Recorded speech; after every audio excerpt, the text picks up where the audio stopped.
Hey everyone. So here's some quick math on how to create financial freedom for yourself. And this is just a really basic financial plan essentially. So I took myself as an example here. And just again for easy math and because I suppose I like roundish numbers, I made my salary $100,000 a year for now. And just that's assuming that stays flat for the rest of my career, my life, let's say, which again, typically salaries increase with inflation over time, but just for math in this example. So you have Justin here on the left, and he makes $100,000 a year. He's currently 37 years old, somewhat handsome, a little bit washed up. I'm just kidding. Right now, and I'm just starting. I don't know what I've been doing with my life so far, besides having a good time, but I have a $0 portfolio essentially. And I'm like, okay, I'm going to commit. I know I need to do this. I've been told by my financial planner, who's also named Justin, to contribute at least 20%, which would be $20,000 a year. Ugh, feels painful, obviously, but the longer you wait, the more this number becomes. So start soon, kids. All right. Anyways, I'm sucking it up. I'm serious about this. I don't want to work forever. And really, in the grand scope of things, my financial planner told me I'm 37, and really the average retirement age is 67. So that's where I pulled over these numbers to the right. If I just retire at that average mark, and I don't quite get there early because I started so late, had a great time in my 20s and early 30s, that's okay. You're not screwed, obviously, here too. Can you retire early? Maybe not. Maybe it depends how much you can put in if you want to increase this. But again, for illustrative purposes, everything's staying the same here over the next 30 years. 37 now, make 100 grand. I put away 20% per year, and that is essentially it, right? And then I run these numbers on the projection side on the right, just based on S&P 500 returns. So somewhere in that 8 to 10% a year, as far as getting growth and compounding it. So now, time travel ahead in your DeLorean. I'm 67 years old, and I'm like, God, I remember 30 years ago when I just started. It felt like I had zero, and I did, and it felt so slow at first, and then all of a sudden it just cranks up, right?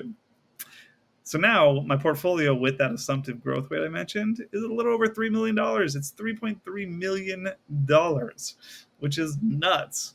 So with inflation, that's maybe doesn't feel the same as today, obviously, but it's still a lot of money. It's a lot more than zero. It's a lot more than just, spending the next 30 years not putting away anything.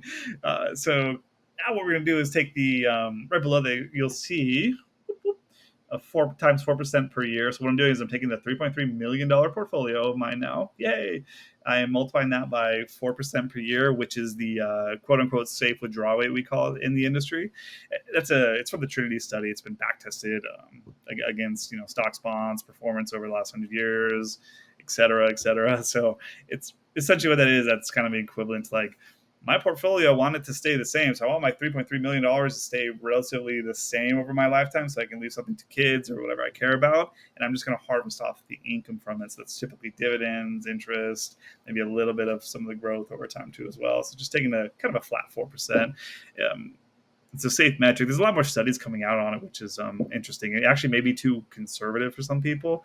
So, for my folks with kids who do want to leave a legacy behind, this is a good target. For those of you guys who are single, no kids, you kind of want to, you don't really have much you care to leave it to or all that, you can probably up this by a couple percentage points at least, over time. So, but the cool part is 4% of 3.3 million is 132 grand a year.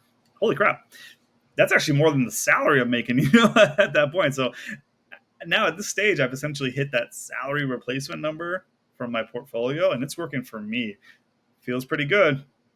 Oh, by the way, I'm also, claiming Social Security here at this age too. At 67, that's my full age. There's debate on this. Will it be there? Will it not? What shape or form? Are benefits going to be reduced? Is it going to be insolvent?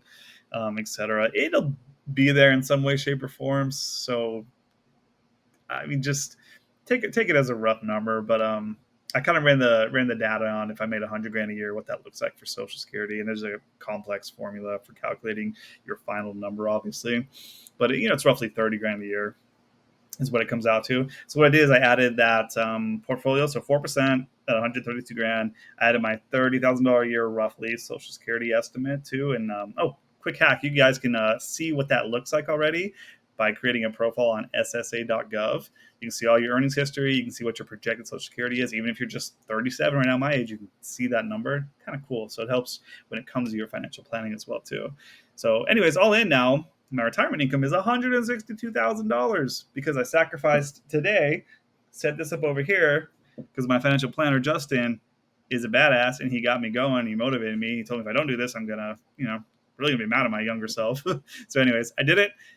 And now I'm living pretty good. So for those of you guys who are monthly savers, that 162 grand a year in income, that comes out to $13,500 a month, monthly income. Remember to factor in your taxes too. Obviously, I'm not including that in these numbers too, but either way, it's a pretty good number, and I'm sure you did okay. This is the big reason why. Again, time is your best friend. I mention to people all the time when it comes to investing, but also really aim to put away 20% of what you make. That, fairly doable in most parts of your life, unless you just continue to make bad decisions with money. I understand it might be difficult if you feel far-fetched. So, but a couple of tricks obviously is like when you pay off a vehicle, don't go trade it in and buy another one.